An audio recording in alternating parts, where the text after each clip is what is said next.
Hello everyone, my name is Vivek Sharma and in this video we will be discussing about four major articles. In the first article we will be talking about privacy versus security dilemma. Second article mein we will be talking about Supreme Court of US stated that birthright citizenship is definitely part of constitution.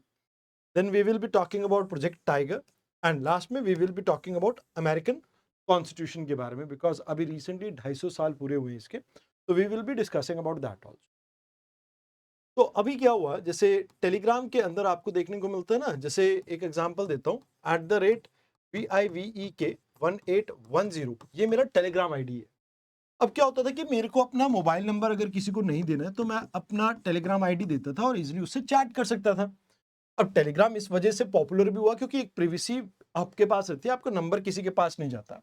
But अभी government ने ये कहा कि भाई जो आपको WhatsApp है यानी मेटा, ये इस चीज को ना करे बिकॉज मेटा एक लार्ज स्केल पे यूज होता है एंड कई बार इस तरह की चीजें, फॉर एग्जांपल लेट्स से किसी ने ऐसे अपनी कोई आईडी बना ली तो माइट बी अ पॉसिबिलिटी इसको साइबर क्राइम के अंदर यूज करे या इंडिया की सिक्योरिटी को कॉम्प्रोमाइज करे.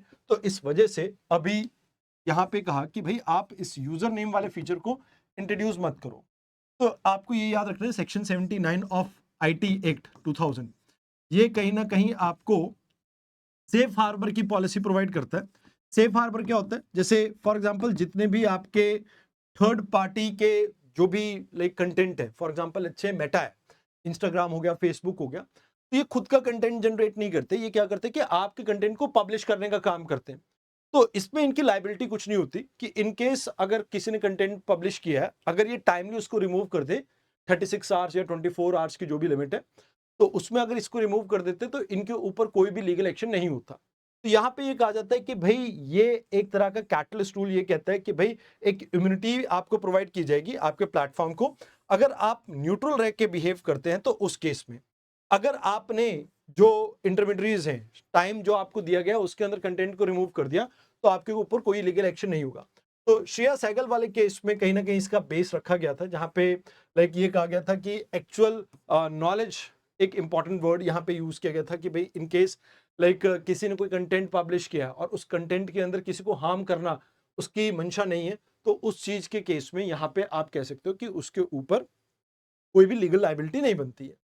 अब यहाँ पे कहा जाता है कि भाई ऑपरेशनल रियलिटी ये है कि भाई जैसे आपकी कोर्ट है या कोई गवर्नमेंट एजेंसी अप्रोप्रिएट, उन्होंने कुछ कहा कि भाई लेट्स से मेटा को कहा कि भाई आप इस कंटेंट को रिमूव कर दो, तो विद इन 36 आवर्स उन्हें वो कंटेंट रिमूव करना पड़ेगा. अगर कोई सेक्सुअल कंटेंट है तो उस केस में 24 आवर्स के अंदर उस कंटेंट को रिमूव करना होगा.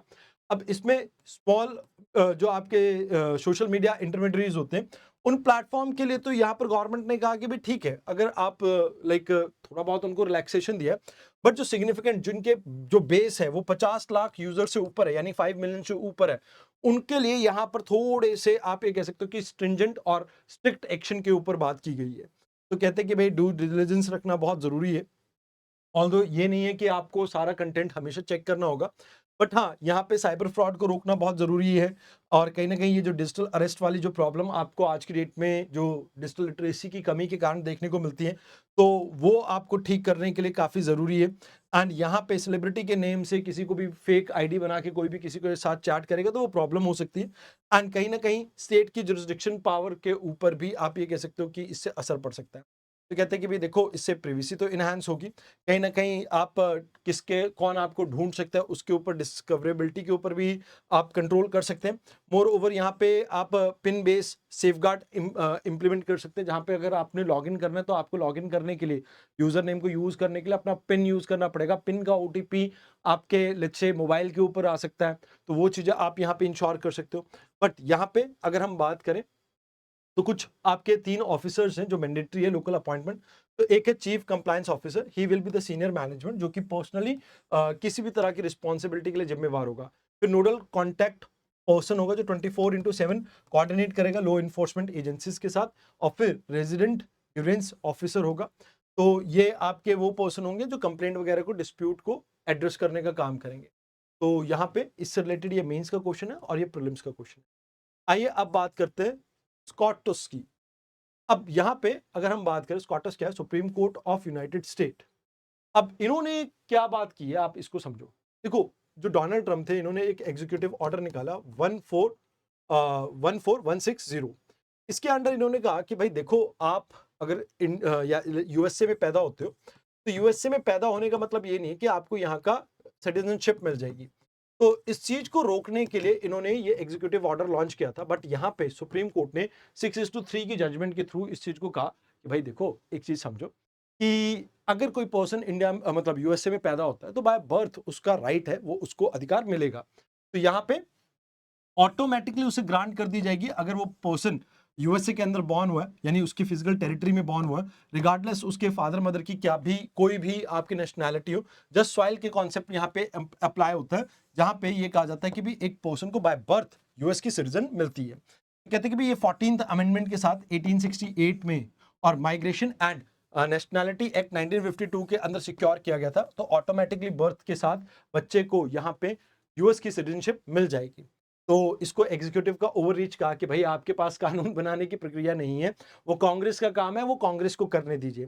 मोर ओवर यहाँ पे एक प्रॉब्लम ये देखने को मिलती है, बर्थ टूरिज्म। कुछ बार ऐसा होता है कि भाई एक पर्सन है, उसको यूएस की सिटीजनशिप लेनी है, तो वो क्या करता है कि भाई वो यूएस ट्रेवल करता है, वहां पर अपने बच्चे को जन्म देता है। अब बच्चे को सिटीजनशिप मिल गया तो माँ को बच्चे से अलग नहीं कर सकते, तो माँ को भी देनी पड़ेगी। तो वैसे ही कुछ मिसयूज आपको देखने को मिलता है। फिर डेमोग्राफी की भी एंजाइटी है कि भाई यूएस की पॉपुलेशन एकदम से इंक्रीज हो जाएगी, और यहाँ पे नॉन यूएस सिटीजन का इंक्रीज होना, कहीं ना कहीं यूएस उसको लेके भी कंसर्न है। तो कहते हैं कि भाई देखो, यहाँ पे 14th अमेंडमेंट जो है उसमें क्लियरली स्टेटेड है कि अगर कोई पर्सन यूएस की सॉइल में पैदा होता है तो उसको एब्सोल्यूट सिटीजनशिप यहाँ पे मिलेगी। तो ये आपके दो क्वेश्चन है जो आपको यहाँ पे देखने को मिल जाते हैं। अब बात करते हैं टाइगर रिजर्व्स के बारे में। तो गवर्नमेंट ने अभी रिसेंटली क्या किया है, 18th एनिवर्सरी लाइक सेलिब्रेट किए। यहाँ पे सरिस्का टाइगर रिजर्व के अंदर रीइंट्रोडक्शन किया गया था टाइगर का, उसके बारे में बात हो रही है। तो कहते हैं कि भाई देखो, प्रोजेक्ट टाइगर जो था ये 1973 में आपका लॉन्च किया गया था, जहां पे हमारी इच्छा ये थी कि जो बंगाल टाइगर है इसकी पॉपुलेशन के लिए हम हैबिटेट को, यानी उसके घर को प्रोटेक्ट कर सके। अब क्योंकि ये एक आपकी अम्ब्रेला स्पीशीज है, अम्ब्रेला स्पीशीज का मतलब क्या होता है कि भाई इसको प्रोटेक्ट कर लिया तो पूरे इकोसिस्टम को आप प्रोटेक्ट कर सकते हो। तो यहाँ पे हमारा फोकस ये है कि इसको प्रोटेक्ट करके हम पूरे जो इकोसिस्टम है उसको प्रोटेक्ट कर सके। अब ये कीस्टोन स्पीशीज भी है। कीस्टोन स्पीशीज का मतलब होता है कि अगर इसको हटा दिया, क्योंकि टॉप प्रेडेटर है, अगर ये खत्म तो हर्बीवोरस की पॉपुलेशन बढ़ेगी, पूरा इकोसिस्टम कोलैप्स कर सकता है। इसके लिए आप एक स्टोरी देख सकते हो, ग्रीन सॉरी यहाँ पर यूएस का एक स्टोन आइलैंड था, वो था आपका नेशनल पार्क, उसका आप एग्जांपल देख सकते हो। उसमें क्या हुआ था कि भी येलो स्टोन के अंदर जो वुल्फ की पॉपुलेशन है वो खत्म हो गई थी, तो उसके बाद हर्बीवोरस की पॉपुलेशन इंक्रीज होने की वजह से पूरा येलो स्टोन जो नेशनल पार्क है वो कोलैप्स कर जाता है। तो यहाँ पे आपको याद रखना है कि नेशनल टाइगर कंजर्वेशन अथॉरिटी ये एक स्टैट्यूटरी बॉडी है जो कि मिनिस्ट्री ऑफ एनवायरनमेंट के अंडर आती है। इसको भी 2000 आपकी 5 की अमेंडमेंट के साथ जो वाइल्ड लाइफ प्रोटेक्शन एक्ट है उसके अंडर क्रिएट किया गया था, और इसको काम दिया गया कि भी आप ठीक से 2006 में ये फंक्शनल होते हैं, और इसको ये काम दिया गया कि आप ठीक से टाइगर कंजर्वेशन के ऊपर एफर्ट डालिए। तो यहाँ पे आपको याद रखना है कि भी हर 4 साल में इंडिया के अंदर टाइगर के सेंसेस होते हैं। अब इसमें 3 कॉन्सेप्ट आपको याद रखना है, कोर एंड बफर स्ट्रेटेजी, जहां पे ह्यूमन और एनिमल कॉन्फ्लिक्ट को अवॉइड करने के ऊपर फोकस करते हैं।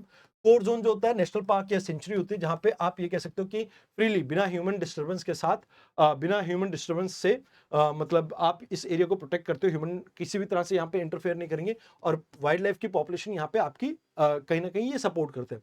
बफर जोन क्या होता है कि जैसे मान लो ये आपका नेशनल पार्क है, नेशनल पार्क के आसपास जैसे आपने इको सेंसिटिव जोन यहाँ पे डिक्लेयर कर दिया, तो 10 किलोमीटर के आसपास के एरिया में आप ये जंगल का कवर कर देते हो, और इसमें जैसे थोड़ी बहुत आपकी एक्टिविटीज अलाउड होती हैं, बट ओवरऑल इस ये एक शॉक अब्जॉर्बर का काम करता है, जिससे फॉरेस्ट के ऊपर आपका जो इम्पैक्ट है वो कम रहे। तो यहाँ पे नेशनल बेसलाइन की बात की जाए तो 2022 के जो सेंसस है उसमें 3600 के आसपास आपकी टाइगर पॉपुलेशन है। अभी कह रहे हैं कि ये 3900 के आसपास आ चुकी है। मध्य प्रदेश के पास सबसे ज्यादा पॉपुलेशन है, उसके बाद Karnataka and then Uttarakhand. Jim Corbett की अगर बात की जाए तो ये सबसे लार्जेस्ट टाइगर पॉपुलेशन को होस्ट करता है। उसके बाद आपका बांदीपुर आ जाता है, नागरहोल आ जाता है। देन अगर बात की जाए नागालैंड, आपका मिजोरम, झारखंड एंड छत्तीसगढ़, यहाँ पर सिंगल डिजिट में आपको नंबर देखने को मिलता है, जो एक बड़ी प्रॉब्लम है, क्योंकि इसकी वजह से अनइवन डिस्ट्रीब्यूशन देखने को मिलती है, जो कि हमारे लिए एक बड़ा चैलेंज है। और यहाँ पे एक प्रे का, यानी जो शिकार है उसका जो नंबर घटता जा रहा है वो भी एक प्रॉब्लम है। अब जितने हाईवे के प्रोजेक्ट्स, रेल के प्रोजेक्ट चल रहे हैं, इससे भी टाइगर की पॉपुलेशन का ऊपर असर पड़ रहा है, क्योंकि हैबिटेट फ्रेगमेंटेशन के कारण जो प्रे की डेंसिटी है वो कम हो जाती है और उसकी वजह से प्रॉब्लम रहती है। एंड मोर ओवर यहाँ पे लोकल पॉपुलेशन का भी एक प्रॉब्लम देखने को मिलता है, जहाँ पे ह्यूमन एनिमल कॉन्फ्लिक्ट के कारण टाइगर की पॉपुलेशन के ऊपर कंट्रोल करने के ऊपर सरकार के ऊपर दबाव बढ़ता है। तो यहाँ पे हमें नई पॉलिसी के अंदर कैरिंग कैपेसिटी को समझना होगा एंड इसमें यह भी समझना होगा कि भाई एक पर्टिकुलर एरिया में अगर एक ही डीएनए के बीच में, यानी एक ही जीन स्ट्रक्चर के बीच में अगर रिप्रोडक्शन होती है, तो इससे टाइगर की वाइबल पॉपुलेशन को मेंटेन करना फ्यूचर के लिए बहुत प्रॉब्लमैटिक होगा। तो हमें यहाँ पे इसके ऊपर फोकस करना होगा। तो सबसे पहले यहाँ पे आप क्या कर सकते हो कि लाइक कोशिश कीजिए कि टाइगर की पॉपुलेशन में जितनी डाइवर्सिटी मेंटेन कर सके वो ज्यादा बेटर रहेगा। तो ये आपका 2015 और 20 का क्वेश्चन है, इसे आप देख लीजिए। अब बात करते हैं अमेरिकन डिक्लेरेशन की। तो 1776 में आपकी अमेरिका की डिक्लेरेशन ऑफ इंडिपेंडेंस साइन हुई थी, जहां पर आप ये कह सकते हो कि अब इसकी 250वीं एनिवर्सरी सेलिब्रेट की जा रही है। तो यहाँ पे आपको याद रखना है कि जो 13 नॉर्थ अमेरिकन स्टेट्स थी ये ब्रिटेन से आजाद हुई थी एंड इसके बाद यहाँ पे all men are created equal, ये बात कही गई थी कि भी आप सबको life, liberty and pursuit of happiness का इक्वल राइट है और ये आपसे कोई छीन नहीं सकता। अब इसके अंदर अगर बात की जाए तो यूएस का कॉन्स्टिट्यूशन बनता है 1789 में एंड ये आज की डेट में अगर बात करें तो यूएस की लीगल फिलॉसफी वही है कि भाई जो आपका सुप्रीम स्टैट्यूट है वो आपका कॉन्स्टिट्यूशन है और इस कॉन्स्टिट्यूशन के अंदर लोगों को लाइफ, लिबर्टी और परस्यूट ऑफ हैप्पीनेस की आप ये कह सकते हो आजादी दी गई है। अब यहाँ आपको याद रखना कि 1787 में यूएस कॉन्स्टिट्यूशन इसको ट्रांसलेट करते हुए सेपरेशन ऑफ पावर के ऊपर फोकस किया गया था, लेजिस्लेटिव, एग्जीक्यूटिव एंड जुडिशरी, इन तीनों को अलग किया गया था एंड फेडरलिज्म को एस्टैब्लिश किया गया था यूएस के अंदर।